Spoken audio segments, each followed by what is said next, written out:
Foi a fé que inspirou Copérnico para a descoberta dessa parte do universo que olhos humanos nunca haviam enxergado, e isso numa época em que tais revelações podiam 72 significar a destruição daqueles que as faziam, pelos seus contemporâneos que acreditavam apenas na existência das estrelas que podiam ser vistas a olho nu. Foi a fé que revelou a Joseph Smith as provas fragmentárias de uma civilização que precedeu a dos índios, no continente americano. Essa descoberta, ele a fez pelo menos 100 anos antes de que essas revelações, na América do Norte e do Sul, tivessem sido realmente trazidas à luz. As revelações de Joseph Smith foram a causa de sua morte, às mãos de um bando, cujos chefes se sentiam ofendidos com essa revelação moderna de milagres, o que vem demonstrar a pertinácia com que a humanidade tem combatido a todos os que focalizam a luz da compreensão sobre o princípio da fé.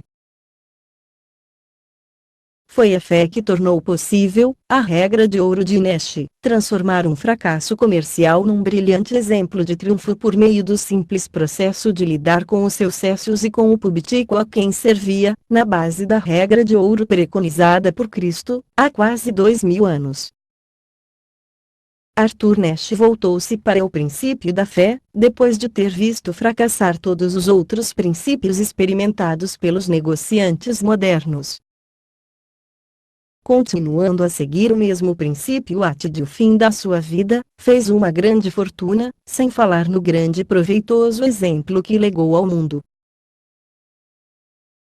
Põe a fé numa causa que tornou Gandhi apto para fundir num só espírito uma massa composta de mais de 200 milhões de hindus. Toda essa massa obedecia cegamente a Gandhi, e era capaz de ir até o suicídio, se ele ordenasse, porque possuía um espírito capaz de sustentar a fé. Ele exercia o seu poder passivamente. Nenhuma outra influência, senão a fé, podia ter realizado tal milagre. Gandhi provou que a fé pode realizar o que não pode conseguir um exército bem treinado, dinheiro e materiais de guerra. Foi a fé que libertou o espírito de Einstein, e revelou-lhe os princípios matemáticos de que o mundo nem sequer suspeitava. Nenhum espírito preso por limitações poderia ter feito tal milagre.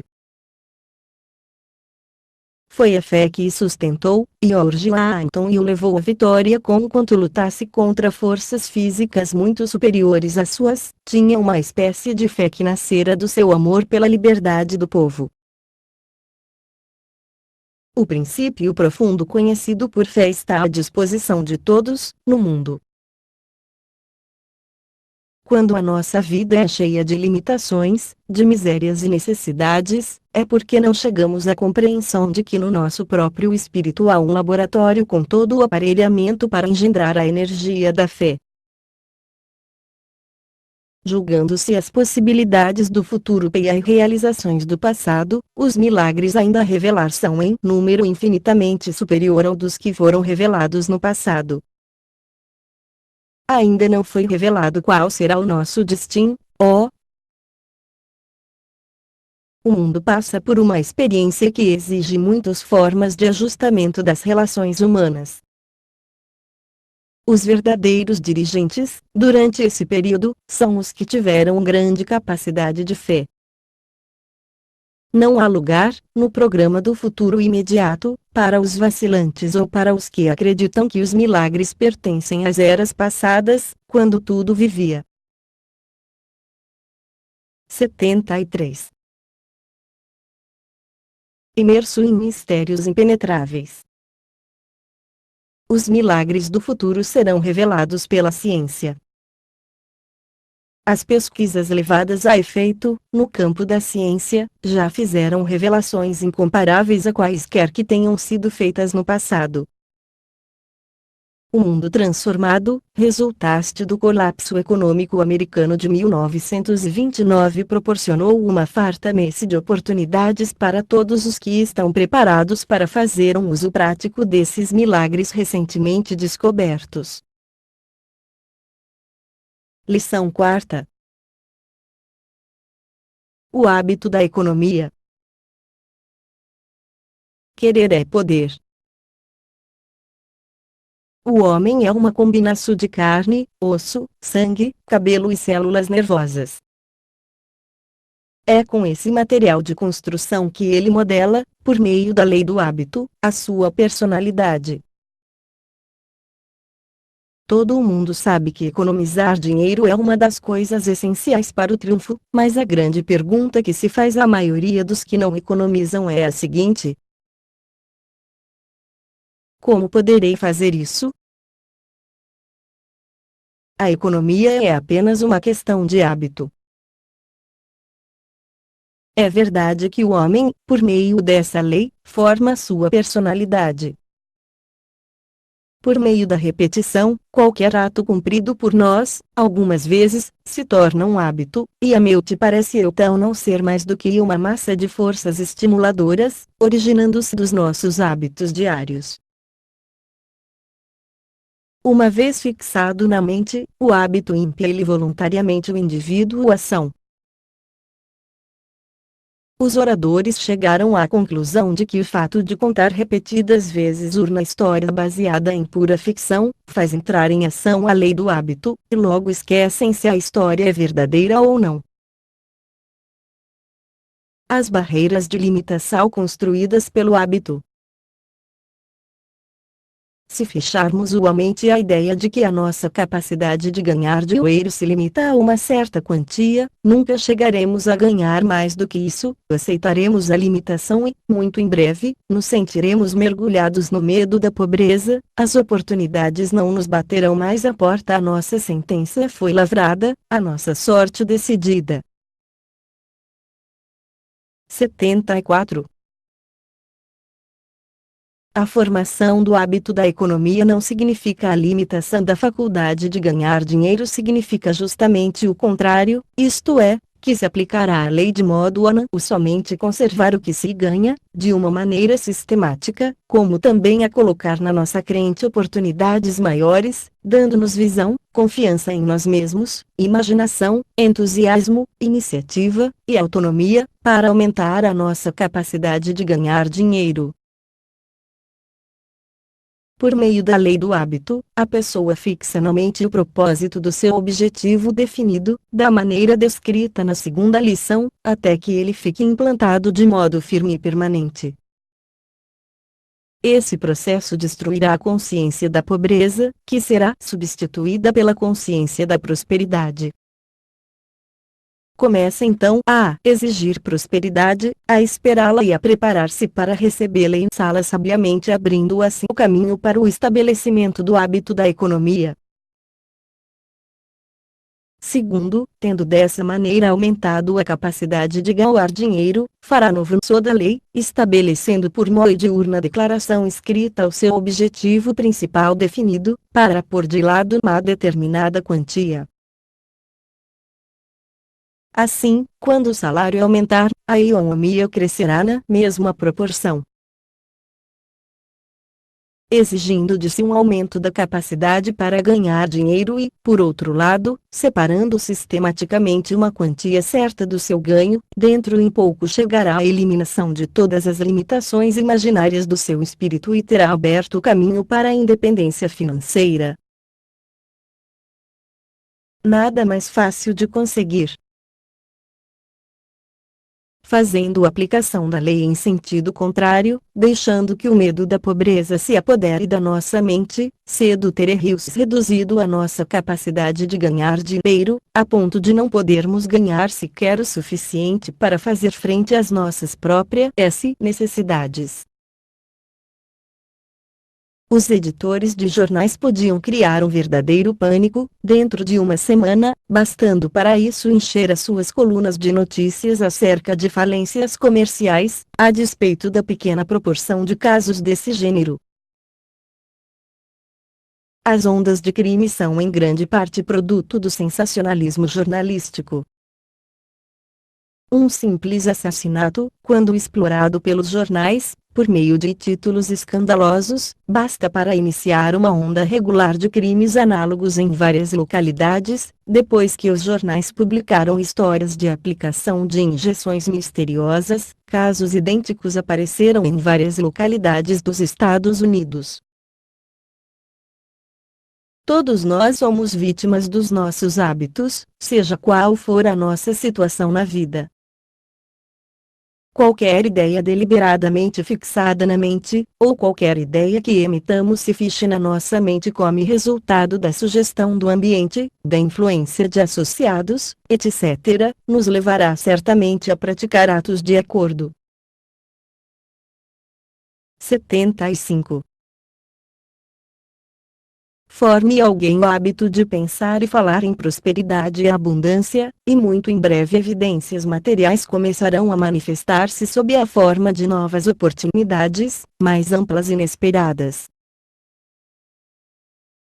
As coisas iguais se atraem. Se um comerciante se habitua a falar e a pensar que os negócios não vão bem, as coisas irão mal, de fato. Um pessimista, se o deixarmos exercer a sua influência durante muito tempo, pode destruir o trabalho de meia dúzia de homens competentes e conseguirá isso implantando nos espíritos a ideia da pobreza e do fracasso. Em dezenas de milhares de lares, o tópico geral da conversa é a pobreza, e por isso, a maioria desses lares não obtém mais do que isso. Pensam pobreza, e aceitam a pobreza como o seu quinhão na vida. Julgam que, pelo fato dos seus antecessores terem sido pobres, eles permanecerão pobres também. A escravidão das dívidas. A dívida é um senhor impiedoso, um inimigo fatal do hábito da economia.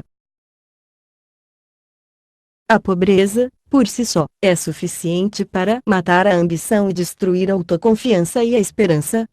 Acrescente-se a ela a responsabilidade das dívidas e toda e qualquer vítima desses dois cruéis senhores estará inevitavelmente condenada ao fracasso. Sob o peso das dívidas, nenhum homem é capaz de dar o seu melhor trabalho, ou de expressar-se em termos que infundam respeito, de criar ou levar avante um objetivo definido na vida. O homem que se deixa escravizar pelas dívidas é tão desamparados, como o escravo limitado pela ignoracta, ou preso aos grilhões. É terrível pensa em atravessar a vida como uma vítima, acorrentada inteiramente aos ouros por dívidas. A acumulação de dívidas é um hábito. Começa-se de modo modesto, até que as dívidas vão assumindo proporções enormes, pouco a pouco, dominando inteiramente o indivíduo. Um homem escravizado pelas dívidas não encontra tempo nem gosto para formar um ideal, implanta limitações no seu próprio espírito, condena-se a viver agrilhoado ao medo e à dúvida, aos quais nunca escapa. Para evitar a infelicidade das dívidas, é pouco todo o sacrifício que se faça. O homem que se endivida irremediavelmente, é uma vítima do medo da pobreza, perde a ambição e a confiança em si mesmo, mergulhando pouco a pouco na apatia. Há duas classes de dívidas, e tão diferentes em natureza, que merecem ser descritas aqui. 1. As dívidas decorrentes de coisas supérfluas, e que se tornam um peso morto. 76. 2. As dívidas feitas no decorrer de uma transação comercial ou profissional, que representam mercadorias ou trabalho, e que podem ser convertidas em ativo. A primeira classe de dívidas é a que deve ser evitada de toda maneira, a segunda pode ser tolerada, uma vez que o devedor seja prudente e não se permita ir além de limites razoáveis. Desde o momento em que o indivíduo vai além desses limites, entra no campo da especulação, a qual antes devora suas vítimas do que as enriquece. O medo da pobreza destrói a força de vontade das pessoas endividadas, que ficam assim incapacitadas de restaurar a fortuna perdida e, o que é pior, perdem toda a ambição de libertar-se da escravidão das dívidas. A pessoa que não tem dívidas pode afastar a pobreza e conseguir grandes sucessos financeiros, mas para aquele que tem dívidas, as realizações são apenas possibilidades remotas, e nunca uma probabilidade. O medo da pobreza é um estado de espírito destruidor, negativo. Além disso, tem tendência para atrair disposições de espíritos semelhantes. Por exemplo, o medo da pobreza pode atrair o da doença e os dois o da velhice, de maneira que a vítima, que já é uma presa da pobreza, adoece e envelhece antes do tempo. Milhões de pessoas têm encontrado uma morte prematura em consequência desse cruel estado de espírito.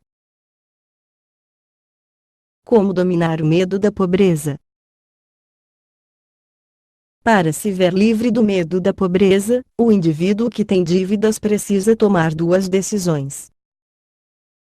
Primeiro, abandonar o hábito de comprar a crédito e, em seguida, liquidar pouco a pouco os débitos já contraídos. Livre da preocupação das dívidas, estamos prontos para reformar os nossos hábitos mentais e redirigir a nossa marcha para a prosperidade. Devemos adotar como parte do nosso objetivo principal definido, o hábito de economizar uma parte certa do nosso rendimento, mesmo que essa economia seja apenas de 10 tostões por dia. Muito cedo, o hábito se instalará na nossa mente, e sentiremos alegria economizar. Qualquer hábito pode ser abandonado e substituído por outro mais desejável.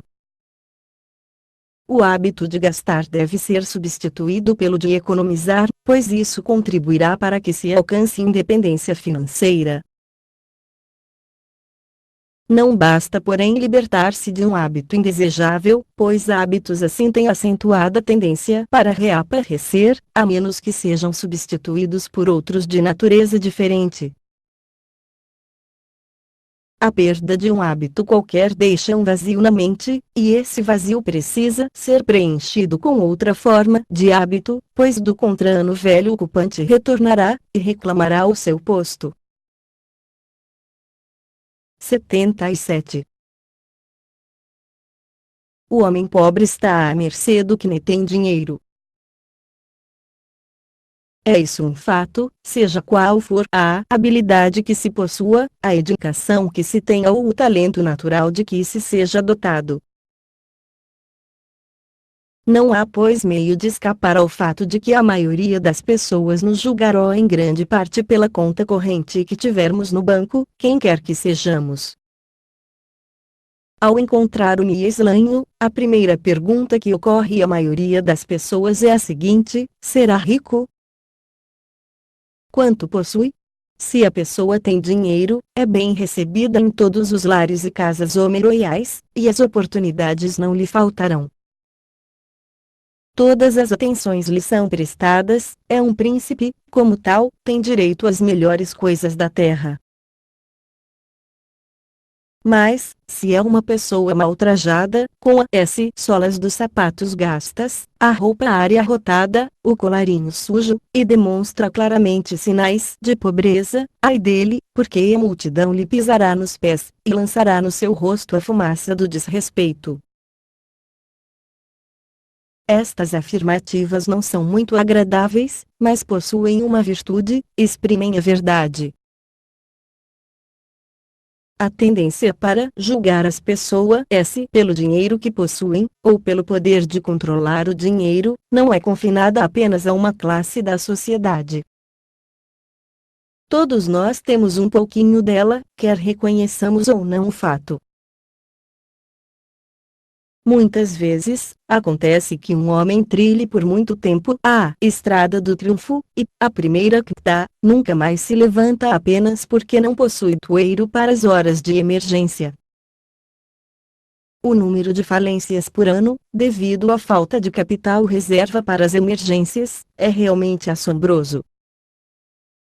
Essa causa motiva mais falências comerciais do que todas as outras combinadas. Os fundos de reserva são essenciais para a operação eficiente de qualquer negócio. Do mesmo modo, as economias são essenciais para o triunfo individual. Sem fundos de economia, o indivíduo sofre por dois lados: primeiro, pela incapacidade de agarrar as oportunidades que aparecem apenas para as pessoas que possuem algum capital, e, em seguida, pelos embaraços que surgem numa emergência que exige dinheiro. Pode-se dizer também que o indivíduo sofre ainda por um terceiro lado, quando não desenvolve o hábito da economia, ressente-se da falta de outras qualidades essenciais para o triunfo e que se originam da prática da economia. O meio fácil do seu dinheiro aumentar. A faculdade de galgar dinheiro e economizar constituem uma ciência, mas as regras por meio das quais o dinheiro é acumulado são tão simples que qualquer pessoa pode segui-las. O principal requisito para isso é a força-se ou vontade para subordinar o presente ao futuro, eliminando as despesas desnecessárias, com coisas de luxo. 78. Alguns indivíduos de visão estreita, pseudofilósofos, vivem a dizer que ninguém pode ficar rico economizando apenas alguns dólares por semana. Isso pode conter uma boa dose de verdade, mas o outro lado do caso é que a economia, mesmo de uma pequena quantia, coloca o indivíduo em situação tal que, muitas vezes, lhe dá vantagens comerciais que o podem encaminhar rapidamente para a independência financeira. É quase incrível que um homem com hábitos de vida razoáveis e moderados tivesse gasto, infrutíferamente, 47 mil dólares CM pouco mais de 10 anos. Mas isso pode acontecer. Uma reserva de capital de 94 mil dólares, rendendo juros compostos, é o suficiente para dar a qualquer homem a independência financeira de que ele necessita. Quase todos pensam mais na maneira de gastar, negligenciando completamente o hábito da economia, e qualquer ideia que frequenta a mente humana, sendo sempre bem recebida, volta a ela muitas vezes. Na verdade, o hábito da economia pode ser tão fascinante como o hábito de gastar, mas isso somente depois de se tornar um hábito bem arraigado e sistemático. Gostamos de fazer o que é sempre repetido, ou, por outras palavras, conforme descobriram os cientistas, somos vítimas dos nossos hábitos. O hábito da economia requer mais força de caráter do que a que desenvolve a maioria das pessoas, porque economizar significa também negar a si mesmo diversões e prazeres de vanos gêneros. Por essa razão, o indivíduo que desenvolve o hábito da economia adquire, ao mesmo tempo, muitos dos outros hábitos que conduzem ao triunfo, especialmente autocontrole, confiança em si mesmo, coragem, equilíbrio e a libertação do medo. Quanto pode uma pessoa economizar? A primeira pergunta que surge é a seguinte: quanto poderá um indivíduo economizar? A resposta não pode ser dada em poucas palavras, pois a quantia que alguém pode economizar depende de muitas condições, das quais algumas podem ser controladas, ao passo que outras não dependem da vontade da pessoa. Um analista experimentado já declarou que seria capaz de dizer, de forma muito precisa, examinando o orçamento mensal de um homem, que espécie de vida esse homem leva. Além disso, tirará o máximo de informações do item diversões. Todos os que fazem orçamentos de despesas incluem muitas vezes um item intitulado distrações que, na sua maioria, desfalcam tanto a bolsa como a saúde. Estamos vivendo numa época em que as distrações ocupam um lugar de grande destaque na maioria dos orçamentos. Essas pessoas insensatas não somente gastam o dinheiro que podia constituir uma boa economia, mas, ainda, o que é pior, estão destruindo o caráter e saúde. 79. Todos nós somos vítimas desse hábito.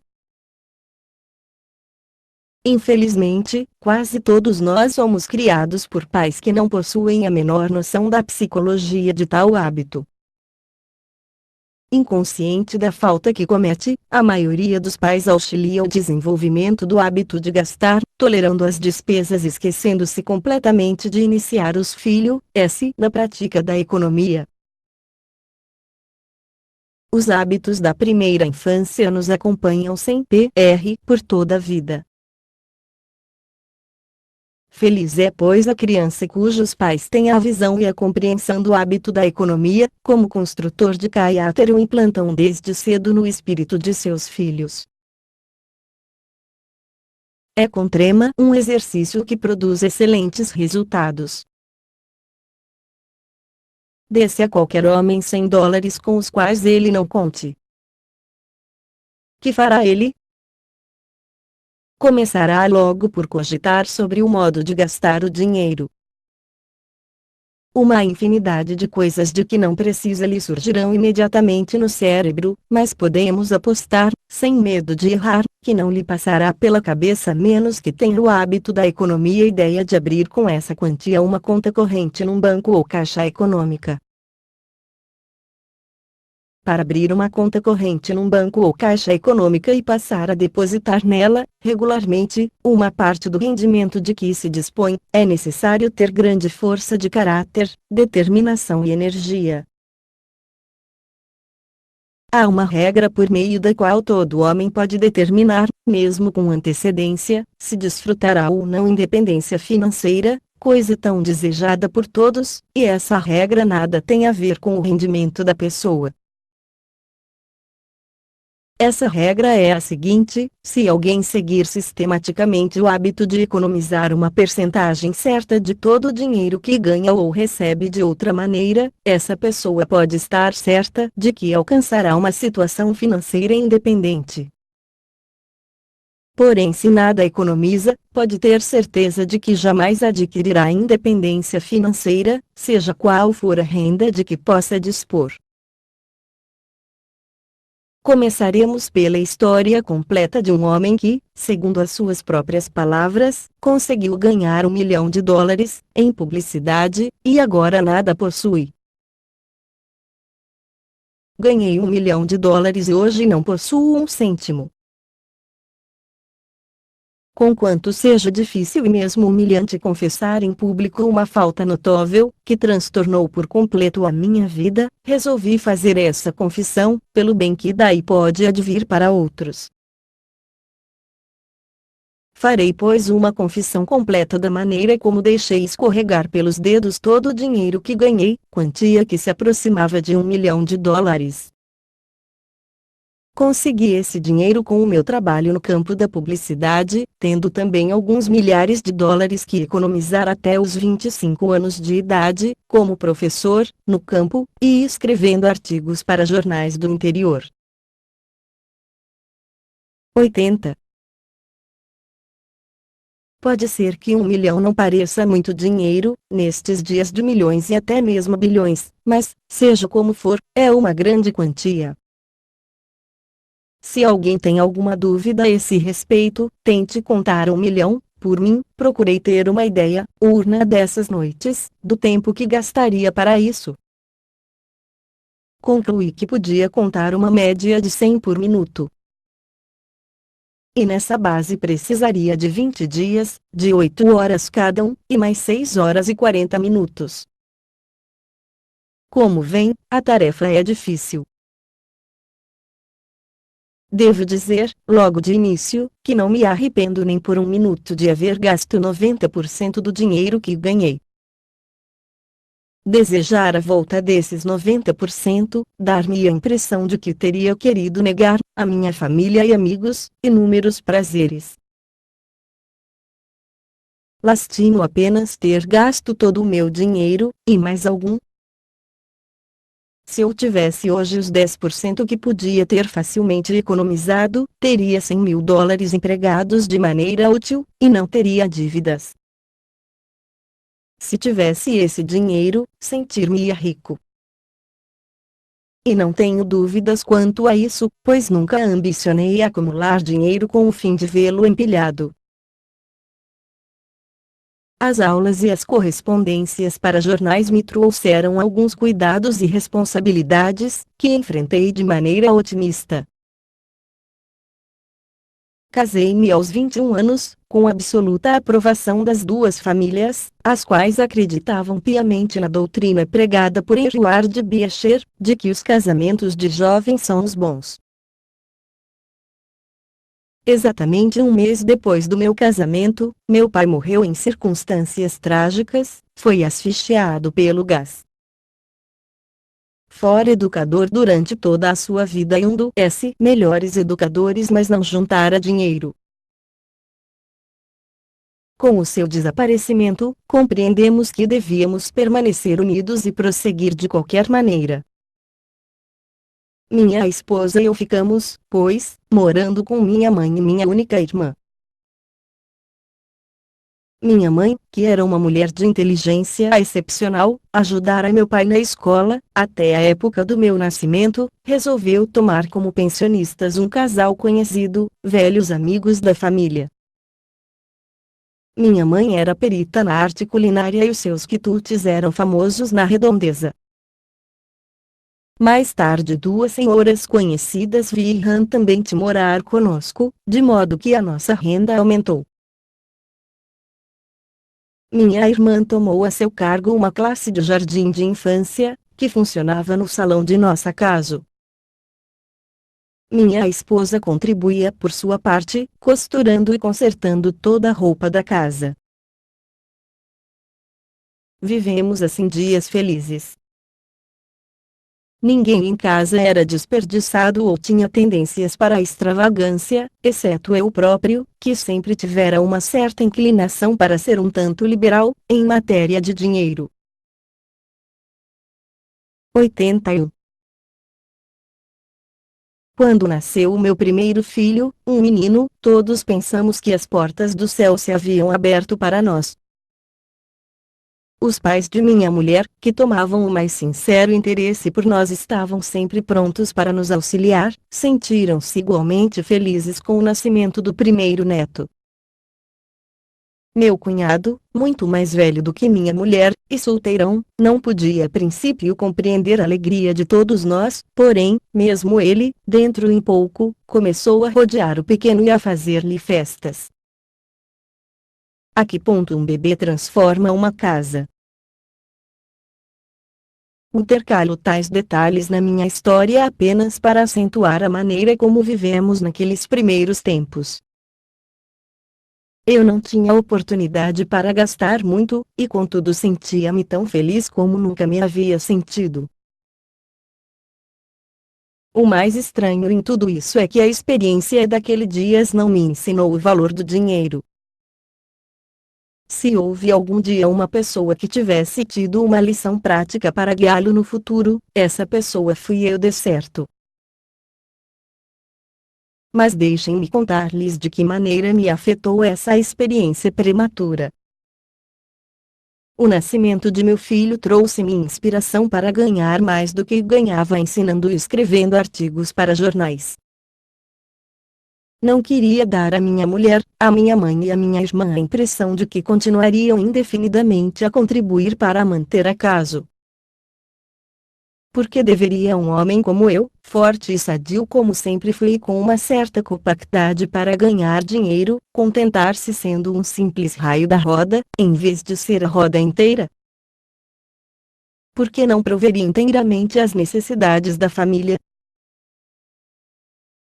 Seguindo o meu desejo de ganhar mais, dediquei-me ao comércio de livros, além do trabalho habitual.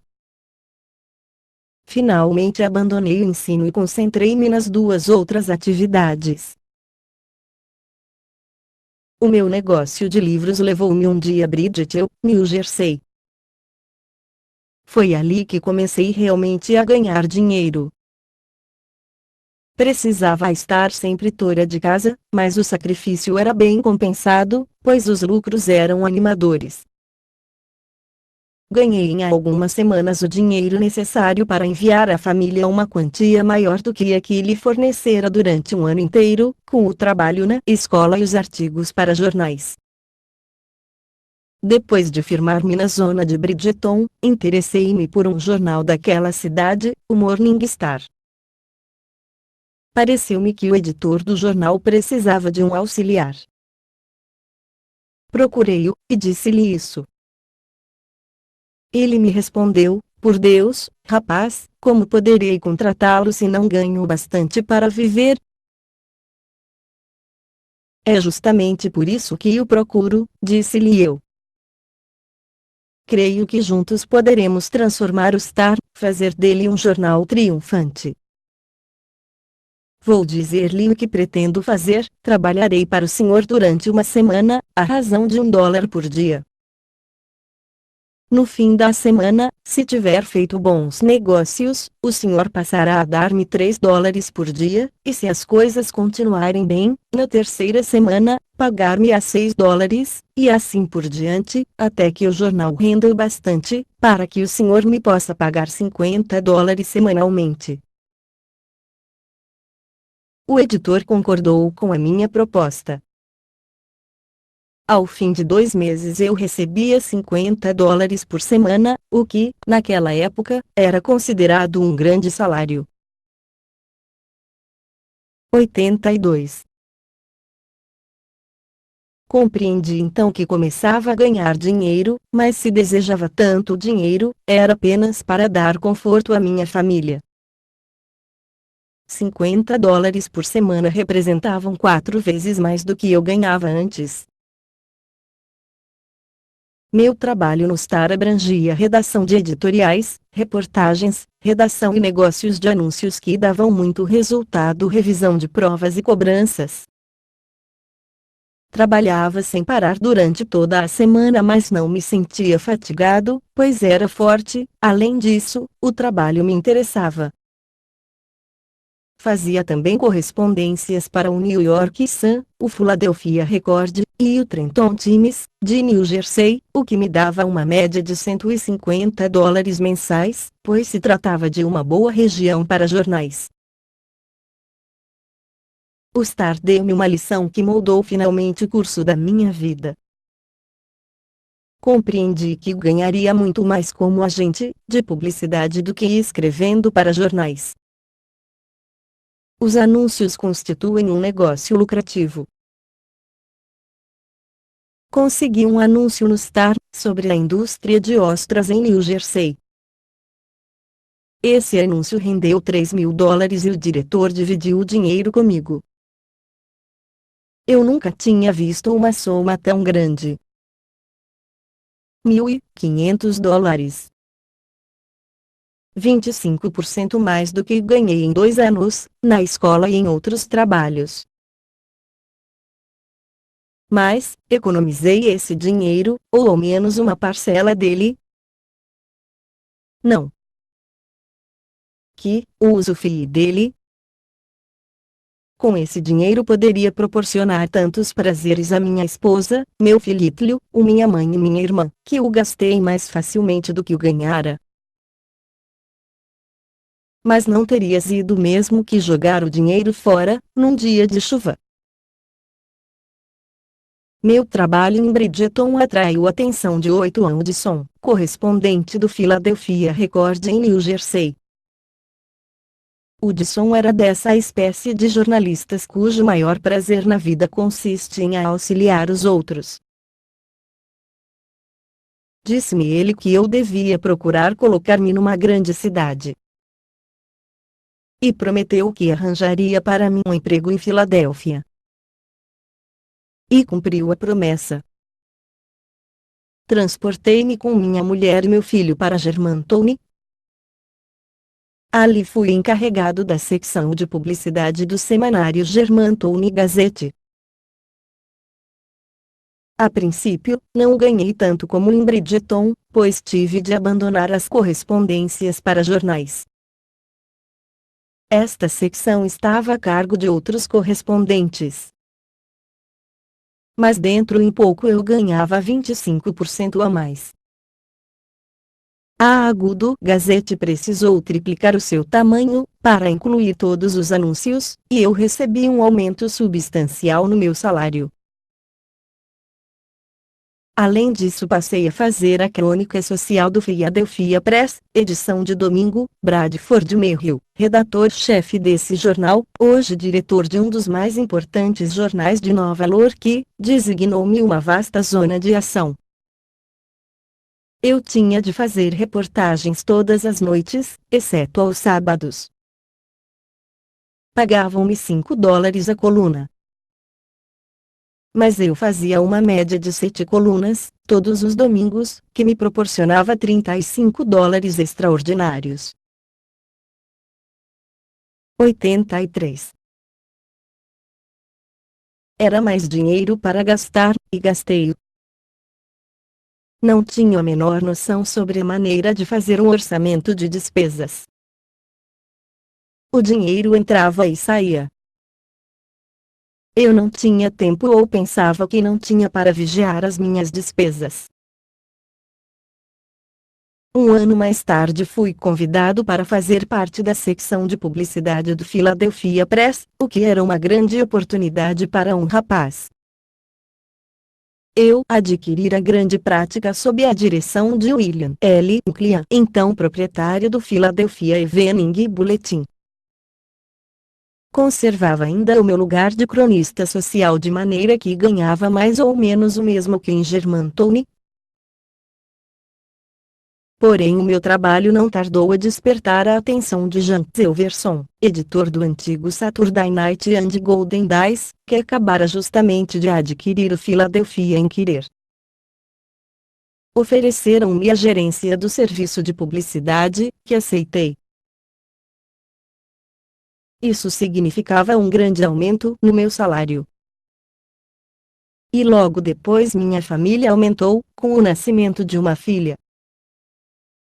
Pude então fazer o que desejava, desde o nascimento de meu primeiro filho. Reuni novamente a família, minha mulher, as duas crianças, minha mãe e minha irmã. Finalmente podia libertar minha mãe de todo cuidado e responsabilidade, e não desejava que ela os tivesse nunca mais, enquanto vivesse. Ela morreu aos 88 anos de idade, 25 anos depois da morte de meu pai. Nunca esquecerei as últimas palavras que me disse: "Você, Will, nunca me causou a menor preocupação, e fosse eu uma rainha, nunca poderia ter me dado mais do que me deu." Então eu ganhava 4 vezes mais do que meu pai ganhara como inspetor das escolas públicas da nossa cidade natal, Phillipsburg, em New Jersey. Entretanto, o dinheiro saía do meu bolso com a mesma facilidade com que entrava. As despesas aumentavam a cada aumento de salário, o que é, suponho, o hábito de muita gente. Não havia razão para gastar menos do que ganhava.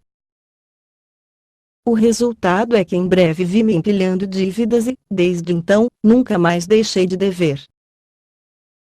Havia de pagar em qualquer tempo, pensava. E nunca me ocorreu não ser 25 anos mais tarde que as dívidas acabariam por me trazer grandes cuidados e infelicidade, que poderia perder amigos e crédito.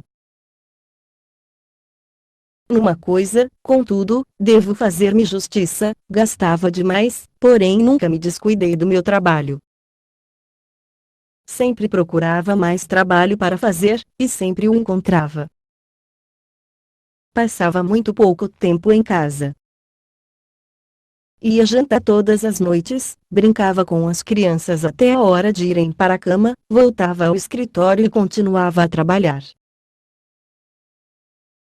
Abre aspas, assim passaram anos. Nasceu-me outra filha. As crianças cresceram. Agora eu desejava que cada uma de minhas filhas tivesse um pônei e um carro, e queria também dar a meu filho um cavalo. Achei depois que a família precisava de um cupê ou de um carro aberto. Comprei tudo isso, instalei a indispensável cocheira, o que custava um quarto da minha renda anual. Dei então para jogar golfe. Tinha 41 anos de idade. Ia jogar como ia para o trabalho. Punha no jogo todo o meu interesse e acabei por aprender a jogar bem. 84. Meu filho e minha filha mais velha costumavam jogar comigo e em breve se tornaram peritos. Minha filha precisava sempre passar o inverno no sul e o verão em Adirondacks.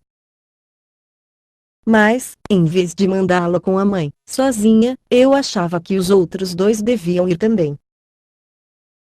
Durante o inverno iam todos para Pinehurst, em Norte Carolina, e o verão era passado em vilegiaturas caras, como Adirondacks, ou em New Hampshire. Tudo isso custava muito caro. Com o golfe, no qual eram exímios, os dois mais velhos gastavam muito. Entramos em competições e chegamos a ganhar 80 prêmios, os três. Mas um dia me dei ao trabalho de calcular o quanto me haviam custado esses prêmios. Descobri que cada troféu custara $250, ou seja, um total de $45 mil, em 15 anos, ou, ainda, $3.000 por ano. Era ridículo. Sempre gostei de receber em casa. A gente de Montclair pensava que eu era milionário. Frequentemente, convidava homens de negócios para uma partida de golfe no clube e em seguida levava-os a jantar em casa. Eles ficariam satisfeitos com um jantar caseiro, mas eu mandava servir pratos complicados. Esses jantares custavam caríssimo e eram sempre acompanhados pela música de um quarteto negro, que eu contratava. A minha sala de jantar, onde se sentavam confortavelmente 20 pessoas, estava sempre cheia. Tudo isso era muito agradável, e eu ficava contente em obsequiar. Na verdade, me sentia feliz. Nunca me detive um momento para pensar na rapidez com que se empilhavam as dívidas. Mas um dia elas começaram a preocupar-me. Como as minhas despesas no clube eram excessivas, os diretores, todos meus amigos e que tomavam interesse por mim, chamaram-me a atenção para isso e aconselharam-me a controlar os meus gastos. Isso foi para mim uma sacudidela. Comecei a pensar seriamente em desfazer-me dos cavalos e carros, com grande sacrifício, naturalmente. Mudei-me para a cidade, mas não deixei nenhuma conta por pagar em Montclair. Pedi dinheiro emprestado para pagá-las. Eu encontrava sempre facilidade para conseguir o dinheiro de que precisava, apesar das minhas notórias dificuldades financeiras. Eis aqui dois fatos impressionantes da minha experiência. Durante os meus 40 anos tão cheios de sensações, além de gastar loucamente, eu emprestava dinheiro com a mesma facilidade. Antes de mudar-me para a cidade, punha eu em ordem a minha secretária, rasgava uns papéis, quando dei com um maço de contas a cobrar, representavam um total de $40 mil. Era dinheiro que eu havia dado a outros. Rasguei os papéis, compreendendo que se tivesse aquele dinheiro nas mãos, não deveria $1 sequer. Um negociante muito próspero, a quem eu obsequiara várias vezes e que também retribuiu as minhas atenções, disse-me um dia: Billy, vou deixar de sair com você. Você está gastando demais comigo. Não posso retribuir as suas gentilezas. E tais palavras eram ditas por um homem que ganhava mais do que eu. Isso deveria abalar-me, mas não. Continuei gastando da mesma maneira, pensando apenas que 85. Estava me divertindo, sem dar nenhuma importância ao futuro. Esse comerciante a que me refiro, é hoje vice-presidente de uma das maiores instituições financeiras de Nova York e possui muitos milhões de dólares. Devia ter tomado o seu conselho. No outono de 1908, depois da minha desastrosa experiência de 6 meses em outro ramo de negócios, em seguida a minha demissão da organização Hearst, volvi à publicidade jornalística, como gerente do New York Evening Mail.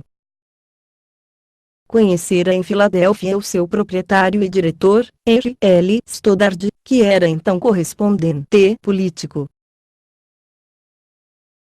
Conquanto preocupado com as dívidas, fiz o melhor trabalho da minha vida no Evening Mail, e nos 5 anos que ali trabalhei, ganhei tanto dinheiro como nunca havia ganho antes. O Sr. Stoddard era muito generoso, e pagava-me frequentemente quantias especiais por trabalhos que considerava extraordinários. Durante esse período eu vivia tão cheio de dívidas que, para conservar as coisas num certo andamento, mas sem restringir de modo algum as despesas, pedia emprestado a um para pagar a outro. 55 mil dólares que ganhei com trabalhos extra para o New York Evening Mail bastariam para pagar todas as dívidas e pôr ainda um pouco de lado. Mas tudo foi gasto com tanta facilidade como se eu não tivesse a menor preocupação financeira. Em 1915, empreendi trabalhar em publicidade por conta própria. Dessa data até 1922, tive os maiores lucros. Ganhava então como nunca havia ganho em toda a minha vida. Gastava porém com a mesma rapidez e, finalmente, os amigos cansaram de me fazer empréstimos. Se eu tivesse demonstrado a mais leve tendência para controlar as minhas despesas, todos esses bons amigos estariam dispostos a emprestar-me o dinheiro de que necessitasse, pois se esforçavam para que eu readquirisse o equilíbrio financeiro. Porém, a debacle dos meus negócios sobreveio há 5 anos. 2 amigos que me permaneciam fiéis diziam que eu precisava de uma lição drástica. E deram-me essa lição. Fui forçado à falência, o que quase me matou. Tinha a impressão de que todos os que me conheciam me apontavam, ridicularizando-me. Era uma loucura. Embora houvesse muito comentário, nem todos me olhavam com hostilidade. Para um homem que conseguira alcançar o máximo de prestígio na sua profissão e que ganhara tanto dinheiro, era extremamente doloroso encontrar-se em tal situação. Orgulhoso de extrema sensibilidade, a desgraça me abalou de tal modo que decidi ir para a Flórida, onde tive uma excelente oportunidade. Flórida se me apresentava como um Eldorado. Pensei que me fosse possível ganhar bastante dinheiro em pouco tempo e logo poder regressar a Nova York, tendo readquirido não somente o prestígio, como também ganho bastante para pagar todas as dívidas. Durante algum tempo, julguei ter realizado essa ambição, porém fui atingido pelo grande colapso nas vendas de imóveis, sofrido por todo o país. Assim, estava de volta a Nova York, onde tivera tão grande prestígio, onde ganhara rios de dinheiro e tivera centenas de amigos. 86. Foi uma estranha experiência. Uma coisa porém é certa, aproveitei a lição. Estou certo de que surgirão oportunidades no meu caminho e que a minha capacidade para ganhar dinheiro será restaurada, e então, sei que poderei viver tão bem como sempre vivi, mas com 40 porque todo o meu rendimento Dividirei os outros 60% em duas partes, deixando 30% para pagar os meus credores e os outros 30% para seguros e economias. Se me deixasse abater pelos meus erros do passado ou se enchesse o espírito de preocupações, não seria capaz de empreender a luta para me redimir. Além disso, seria um ingrato para com o Criador, que me dotou de uma saúde admirável. Poderá haver maior felicidade do que essa? Seria também ingrato à memória de meus pais, que me educaram em todos os preceitos da moral. Deixaria de ter o incentivo e o apoio que tenho encontrado, em grande medida, em centenas de homens de negócios e bons amigos, que me auxiliaram a construir uma excelente reputação, no meu campo profissional. Essas lembranças são o sol que ilumina minha vida, e farei uso delas como meio para preparar futuras realizações. Com bastante saúde, uma fé sem desfalecimentos, uma energia inquebrantável, um otimismo incessante e uma confiança ilimitada em que é possível a um homem vencer a sua luta, mesmo que só bastante tarde na vida venha compreender a espécie de tática que deve empregar, pode haver outra razão que nos detenha, a não ser a morte? A história do Sr. Preman poderia ser a de milhares de outros homens, que nada economizam, com exceção única de que nem sempre os seus rendimentos atingem a tão grande soma. A maneira de viver, o modo de gastar dinheiro e as razões para gastar, tal como foram descritas nessa história, demonstram a maneira como trabalha o cérebro dos desperdiçados. Alguns poderiam arguir que uma família de duas pessoas, com uma renda de $300 por mês, poderia viver de maneira tão módica quanto uma que tem renda de $100 ou $125. Entretanto, isso não é exato, porque uma pessoa que tem habilidade para ganhar $300 deve estar necessariamente associada com gente de melhor representação e vida social mais intensa. Uma família de 3 pessoas economizaria menos do que uma família composta de 2 apenas, pois maiores são os seus encargos. Com raras exceções, entretanto, como nos casos de famílias que têm dívidas a saldar, qualquer família poderá economizar pelo menos 5% de sua renda bruta. É um costume muito comum hoje entre as famílias do mundo inteiro comprar automóveis à prestação, pagando cotas mensais excessivas para suas finanças. As mais das vezes, as famílias querem comprar carros de luxo, quando as suas posses não lhes permitem senão comprar um carro mais modesto. 87. As vendas a prestações tornaram-se tão comuns, é tão fácil comprar hoje tudo o que se deseja, que a tendência para gastar além das possibilidades aumenta de maneira assustadora. Essa tendência precisa ser controlada por todos aqueles que ambicionam alcançar independência financeira. Isso é coisa que está ao alcance de toda e qualquer pessoa que deseje tentar.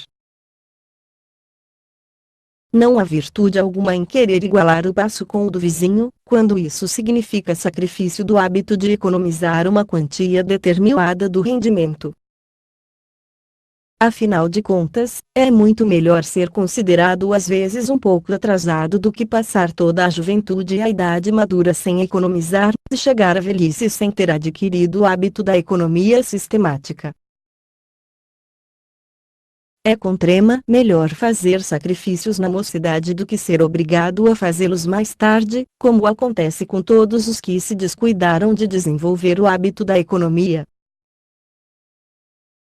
Tem sido provado, numerosas vezes, que as pessoas que adquiriram o hábito de economia têm sempre preferência para os cargos de responsabilidade. Assim sendo, a economia não somente traz grandes vantagens do ponto de vista do trabalho preferido, não somente proporciona um aumento na conta do banco ou na caixa econômica, como também aumenta a nossa capacidade para ganhar dinheiro. Qualquer comerciante preferirá empregar uma pessoa econômica, não somente porque a pessoa faz economia, mas também pelas características que apresenta como indivíduo mais eficiente. O homem que leva os seus empregados ao hábito da economia é um filantropo prático. Nada existe tão humilhante, que acarrete tanto sofrimento e angústia, como a pobreza na velhice, quando o trabalho do indivíduo já não tem aceitação, e ele é forçado a voltar-se para os parentes ou para as instituições de caridade. Conviria que um sistema de orçamento fosse mantido por todas as pessoas, tanto casadas como solteiras, mas nenhum orçamento dará resultado se a pessoa que experimenta não tiver coragem para cortar despesas com itens tais como vida social e diversões. Se uma pessoa é tão pouco dotada de força de vontade a ponto de se julgar obrigada a acompanhar o passo dos ricos que formam a sua roda social e cujo rendimento é muito maior, ou que gastam loucamente tudo o que ganham, então, nenhum sistema de orçamento adiantará coisa alguma. Formar o hábito de economia significa que, pelo menos até certo ponto, a pessoa precisa isolar-se de todos, exceto de um grupo de amigos sinceros que não exigem obséquios especiais. Confessar que nos falta coragem para cortar despesas, de modo a poder economizar dinheiro, mesmo que seja uma quantia pequena, equivale a confessar que nos falta a espécie de caráter que conduz ao triunfo. 88. Oportunidades que surgem para os que economizam dinheiro.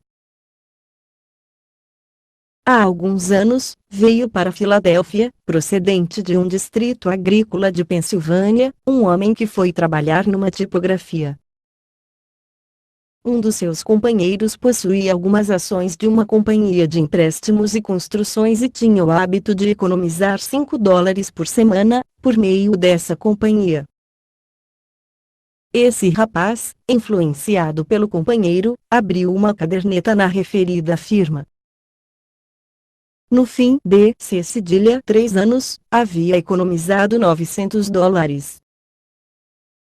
A tipografia entrou em dificuldades e estava a ponto de falir. O rapaz salvou-a com os $900 que havia economizado em pequenas parcelas, e, em troca desse auxílio, passou a ser interessado na casa.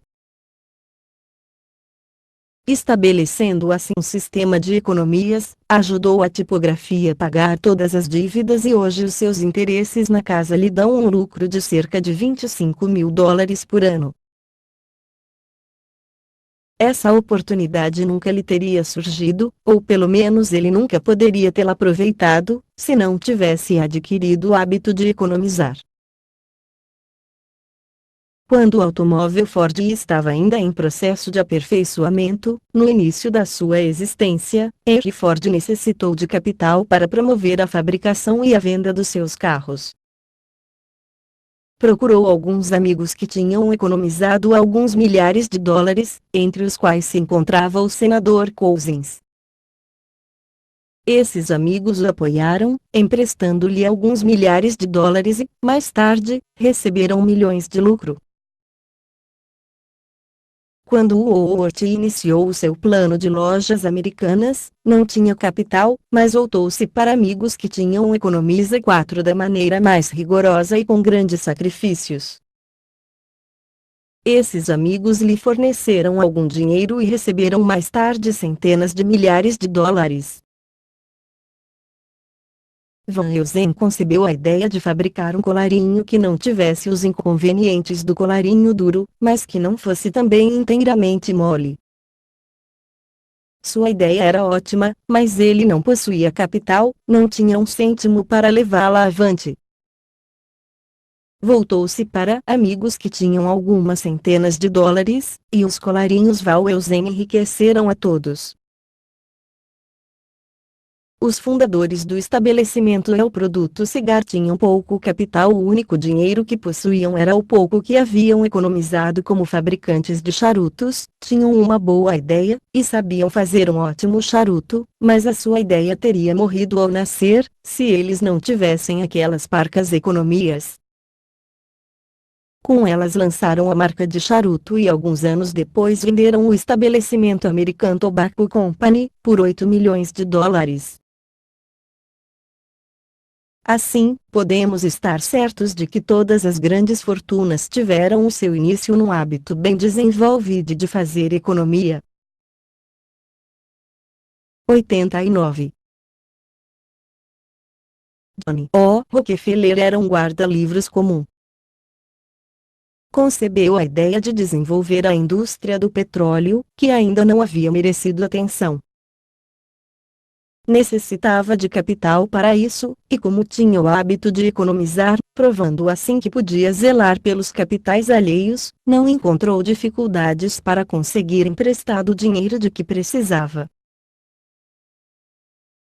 Pode-se declarar, com toda certeza, que a base real da fortuna de Rockefeller está no hábito que ele desenvolveu na época em que trabalhava como guarda-livros, ganhando $40 por mês. John J. Hill era um rapaz pobre, que trabalhava como telegrafista, com um salário de $30 por mês. Concebeu a ideia do Great Northern Railway, sistema de estradas de ferro perfeito, mas a ideia estava além das suas possibilidades financeiras. Contudo, havia adquirido o hábito de economizar um pouco do seu insignificante salário, e isso lhe tornou possível realizar uma viagem até Chicago, onde conseguiu interessar alguns capitalistas para o financiamento do seu plano. O fato de ter feito economias de tão pouco dinheiro, foi o bastante para que todos confiassem nele, como um homem capaz de zelar pelo dinheiro alheio. Muitos comerciantes não confiam capitais a um homem, a não ser que ele demonstre habilidade para cuidar do seu próprio dinheiro e aplicá-lo sabiamente. O teste, embora difícil, para aqueles que não desenvolveram o hábito da economia, é contudo muito prático.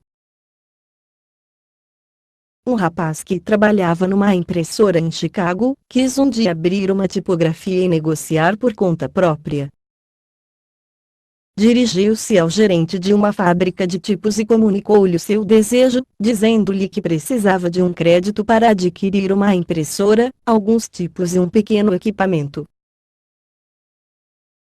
A primeira coisa que o gerente lhe perguntou foi se possuía alguma economia.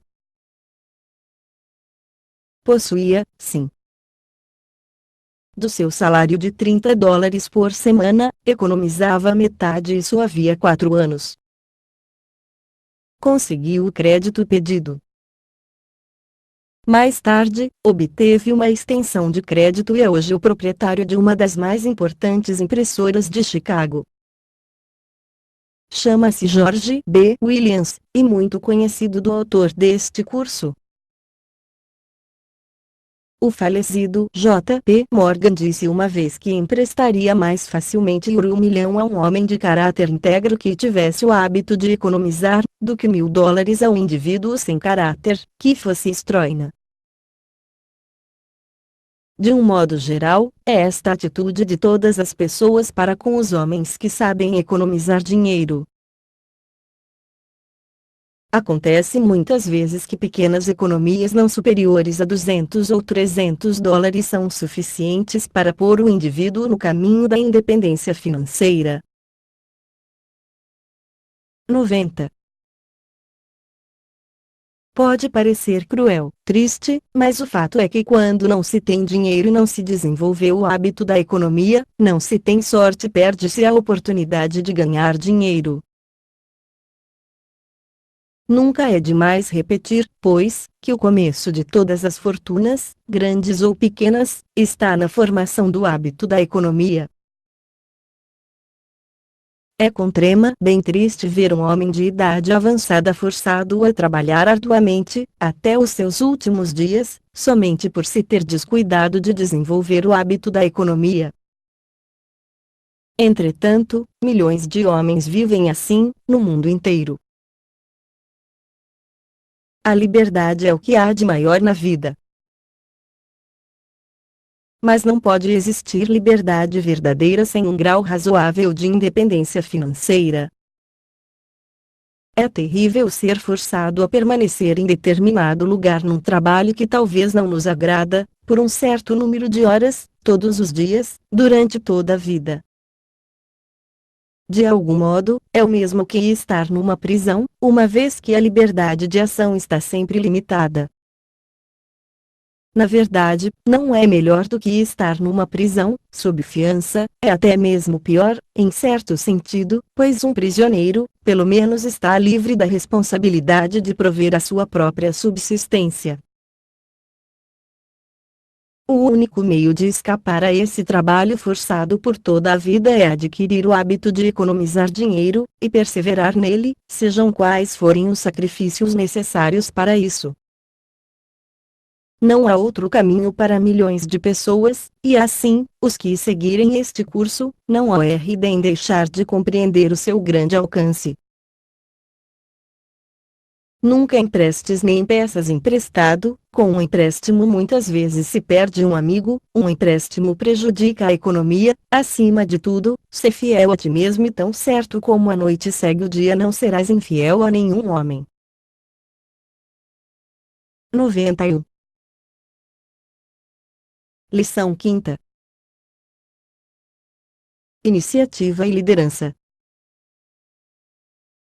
Querer é poder. Iniciativa e liderança são termos associados nesta lição, pois a liderança é essencial para a consecução do triunfo, e a iniciativa é a verdadeira base sobre a qual é construída essa qualidade necessária que se chama liderança. A iniciativa é tão essencial ao triunfo como o eixo é essencial a uma roda de vagão. Que é iniciativa? É contrema a qualidade excepcionalmente rara que incita, ou antes, impele a pessoa a fazer o que é preciso, sem ser necessário que alguém lhe mande. E que é iniciativa? A iniciativa consiste em fazer o que é preciso, sem ser necessário que alguém nos mande. Em seguida, vêm aqueles que fazem o que é preciso, bastando para isso que se lhes diga uma vez. Porém os que levam a mensagem adquirem louras elevadas, mas o pagamento nem sempre é proporcionado. Vêm depois os que não fazem o que é preciso senão quando a necessidade a isso os obriga. Esses recebem a indiferença e uma paga mesquinha. Finalmente, ainda mais baixo na escala, temos o indivíduo que não faz nada direito, mesmo que alguém lhe mostre a maneira de fazer e o fique observando, está sempre desempregado, e é tratado com o desdém que merece, a menos que tenha um pai rico e, neste caso, o destino fica pacientemente à sua espera. A que classe pertenceis? Uma das peculiaridades da liderança é que essa qualidade nunca se encontra entre os que não adquiriram o hábito de tomar iniciativa. A liderança é algo que devemos adquirir, pois não nasce espontaneamente. Parece oportuno declarar aqui que o curso da Lei do Triunfo não se destina a apresentar um caminho mais curto para o triunfo, nem pretende ser uma mera fórmula mecânica de que se poderá usar para alcançar resultados notáveis, sem esforço pessoal. 92. Em 1916, necessitei de $25.000 para fundar um curso, mas não possuía tal soma nem também os meios para consegui-la pelos canais comuns das instituições bancárias. Fiz exatamente tudo o que aconselharei, no correr do presente curso. Antes de tudo, transformei a obtenção deste capital no meu objetivo principal definido. Em seguida tracei um plano completo para transformar o objetivo em realidade. Apoiei-o com confiança em mim mesmo e instiguei-o com iniciativa, procurando pôr o plano em ação. Mas, antes de atingir o estágio de ação, passaram-se mais de 6 semanas de persistentes estudos, esforços e reflexões para ser seguro. Todo plano precisa ser construído com material cuidadosamente escolhido. Observar-se-á aqui a aplicação do princípio do esforço organizado, mediante cuja operação é possível ao indivíduo aliar ou associar vários interesses, de um modo tal que cada um desses interesses é grandemente reforçado e todos se apoiam uns aos outros, da mesma maneira que os elos de uma cadeia se ligam uns aos outros. Depois de haver traçado meu plano, fiquei satisfeito, por achá-lo justo e verdadeiro, e fui apresentá-lo à minha conhecida e respeitada escola comercial, que encontrava então grande concorrência, e necessitava um plano para fazer frente à mesma. Meu plano foi apresentado mais ou menos com as seguintes palavras: considerando que os senhores têm uma das escolas comerciais mais conceituadas da cidade. Considerando que necessitam de um plano com o qual possam fazer frente à atual concorrência no seu campo de atividade. Considerando que a boa reputação de que gozam já deu à sua escola o crédito de que ela precisa. Considerando que possuo um plano que os ajudará a enfrentar, com vantagens, a concorrência. Resolvi aliar-me aos senhores por meio do plano que vou apresentar. O meu plano lhes dará o que necessitam e ao mesmo tempo me propiciará algo de que preciso também. O plano agradou e o contrato foi assinado.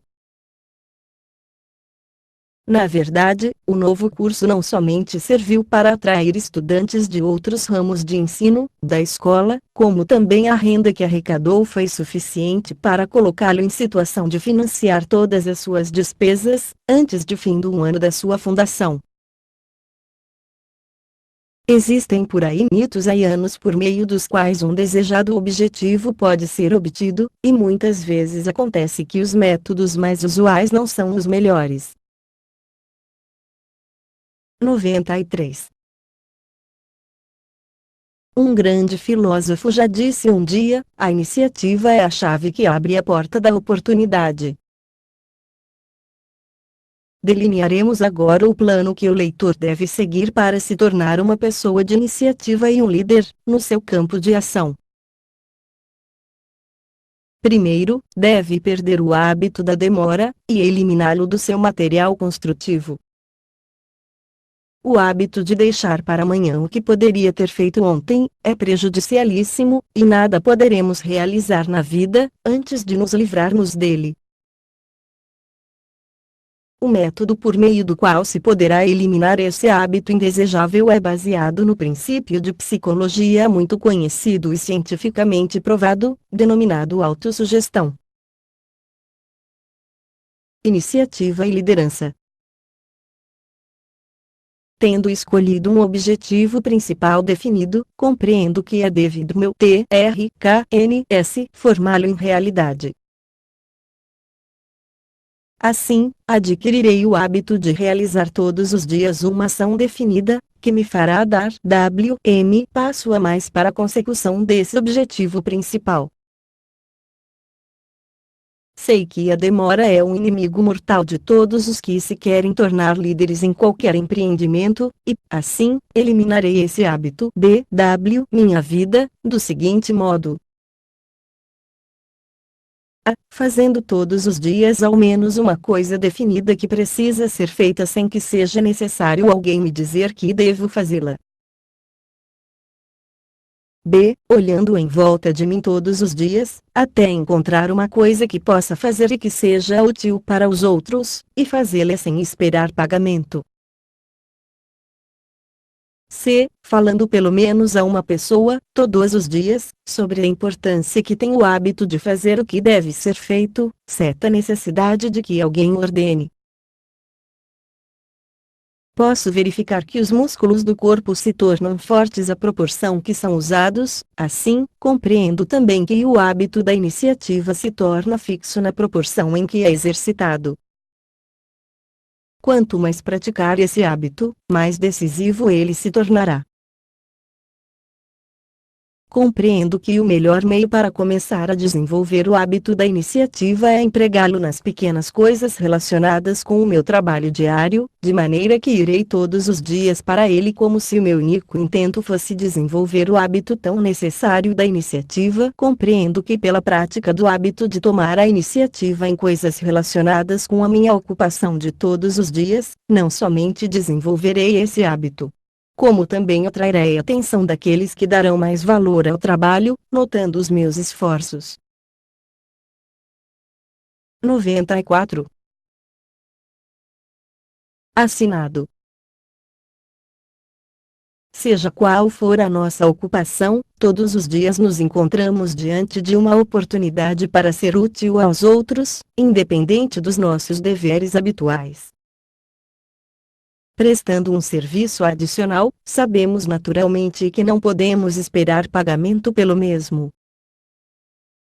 Prestamos esse serviço porque ele nos proporciona meios de exercitar, desenvolver e tornar mais forte o espírito de iniciativa que devemos possuir, a fim de alcançar uma posição de destaque no campo de atividade que escolhemos. Os que trabalham apenas por dinheiro e que recebem em pagamento apenas o dinheiro, são sempre mal pagos, seja qual for o seu salário. O dinheiro é necessário, mas os grandes prêmios da vida não podem ser avaliados em cifras. Nenhuma quantia poderá substituir a felicidade, a alegria e o orgulho que pertencem à pessoa que realiza o melhor trabalho, seja de que gênero for. Toda pessoa normal gosta de fazer alguma coisa que está acima da média. A alegria de criar um trabalho de arte é uma alegria que não pode ser substituída por dinheiro ou outra qualquer forma de posse material. Tenho ao meu serviço uma moça que abre, seleciona e responde grande parte da minha correspondência pessoal. Trabalha comigo há mais de 3 anos. Quando começou, seu trabalho consistia em copiar o que eu ditava. Seu salário era o mesmo que se paga comumente a uma datilógrafa. Um dia, ditei a frase seguinte: lembremo-nos de que nosso único limite é aquele que fixamos na nossa mente.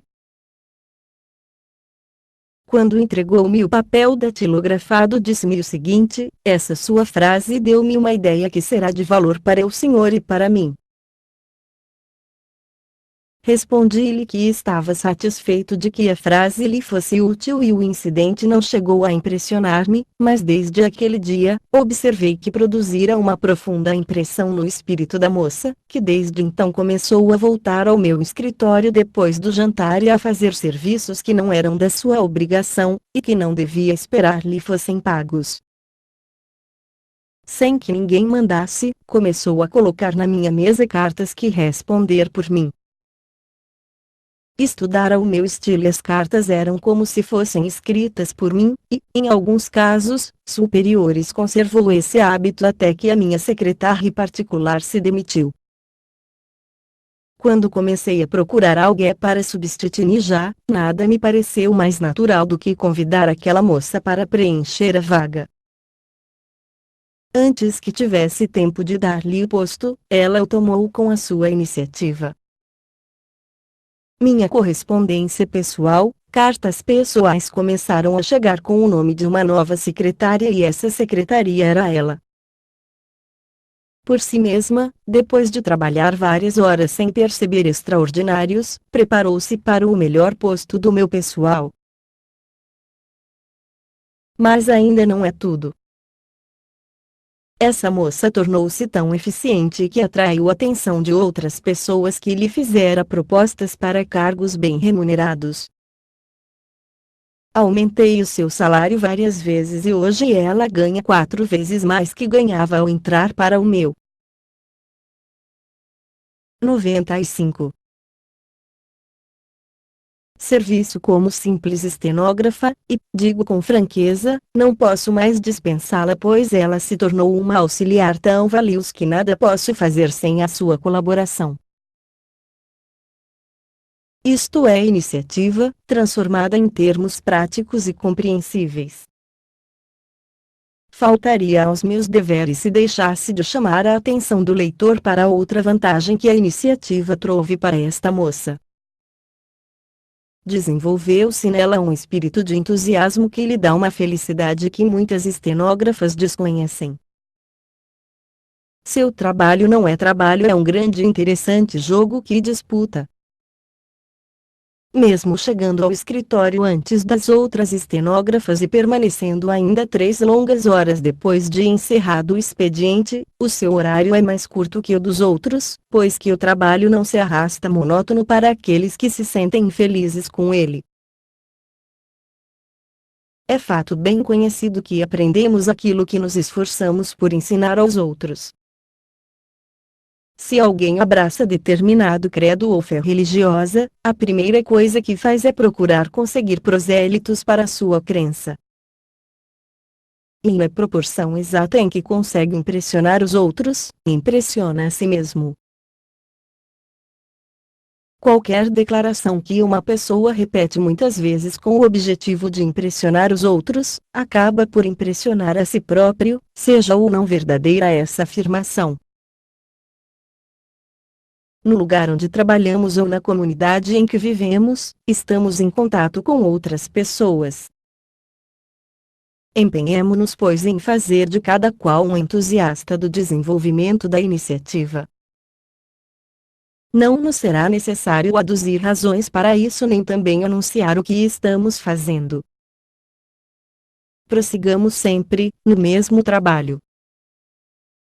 Ultimamente, estamos convenidos de que agimos assim porque essa prática nos ajudará e ao mesmo tempo não prejudicará a ninguém. Se quisermos experimentar isso, encontraremos tanto interesse como proveito, escolhendo uma pessoa que saibamos ser conhecida por sua falta de iniciativa e procurando incutir-lhe a ideia de iniciativa. Mas não discutir o assunto somente uma vez, façamos a mesma coisa todas as vezes que tivermos uma oportunidade. Abordemos a questão de um ângulo diferente, de cada vez. Se realizarmos essa experiência com tacto e energia, ao mesmo tempo, dentro em pouco observaremos uma transformação na pessoa que tentamos experimentar.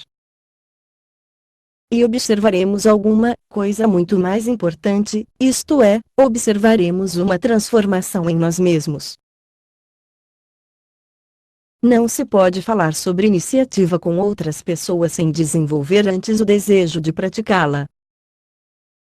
Por meio da operação do princípio da autossugestão, cada afirmativa que fizermos a outros fica registrada no nosso subconsciente e aí se fixa, seja verdadeira ou não. Se ajudamos o desenvolvimento do hábito da iniciativa, estamos por nossa vez adquirindo esse hábito. Se espalhamos as sementes do ódio, da inveja e do desânimo, os mesmos defeitos se desenvolverão em nós. Este princípio por meio do qual o homem chega. 96. A assemelhar-se com aqueles que mais admira é bem exposto na novela de Hawthorne, The Great Stone Face, novela que todos os pais deviam fazer os filhos lerem. Há 2 gêneros de liderança, dos quais um é mortífero e destruidor, ao passo que o outro é vital e construtivo. A espécie prejudicial de liderança que não conduz ao triunfo e sim ao mais absoluto fracasso é a que é adotada pelos pseudo-líderes que se impõem pela força.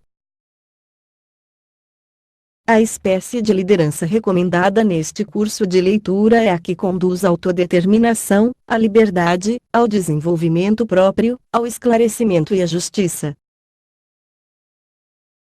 0 segundos percalços da liderança. Em todo campo de esforço humano, aquele que se destaque como primeiro, tem de viver constantemente à luz da publicidade.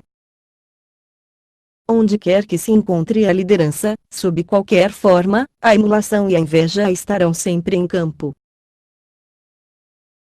Quando o trabalho de um homem se torna um padrão para todo mundo, se torna também um alvo para as arremetidas dos invejosos.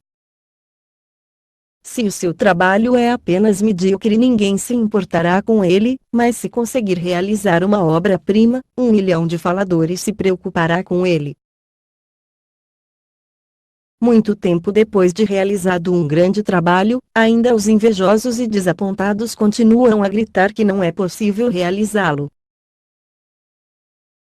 O condutor é atacado justamente por ser um condutor, e o esforço para igualá-lo não é mais do que uma prova da sua liderança. Não conseguindo igualá-lo ou superá-lo, o vulgo procura destruir ou depreciar o seu trabalho, porém não faz mais do que confirmar a superioridade daquele que se esforça por suplantar. Tudo que é grande e bom se torna conhecido, por mais altos que sejam os clamores da inveja. Um líder verdadeiro não pode ser diminuído pelas mentiras dos invejosos, porque todas as tentativas servem apenas para projetar a sua capacidade, e o líder de capacidade real sempre encontra adeptos em profusão. As tentativas para destruir a verdadeira liderança são em pura perda, pois tudo o que merece viver, vive. Em parte alguma, este princípio é mais evidente do que na indústria e no comércio, onde existe um perfeito trabalho de conjunto entre empregador e empregados. Onde quer que haja trabalho de conjunto, haverá prosperidade de ambos os lados. Tão importante é o princípio de cooperação que nenhum líder pode tornar-se poderoso ou subsistir por muito tempo se não compreende esse princípio e não o aplicar. 97. É mais que evidente, no estudo da história universal, que a falta de esforço cooperativo tem sido uma maldição para a raça humana, em todas as eras. A mesma regra se aplica à direção da indústria e do comércio, nos nossos dias. Quando uma indústria se desorganiza e é dilacerada por greves e outras formas de desacordo, tanto empregadores como empregados sofrem prejuízos irreparáveis. E o prejuízo não para aí, torna-se um fardo para o público, na forma de preços mais altos e escassez dos artigos necessários à vida. Pode-se afirmar, sem medo de errar, que o alto custo de vida, que se manifesta por toda parte, é resultado da falta de aplicação do princípio da liderança cooperativa.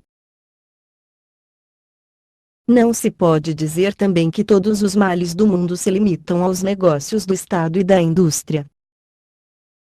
Observemos as igrejas e veremos os efeitos prejudiciais da falta de cooperação. Não citamos nenhuma igreja em particular, mas analisemos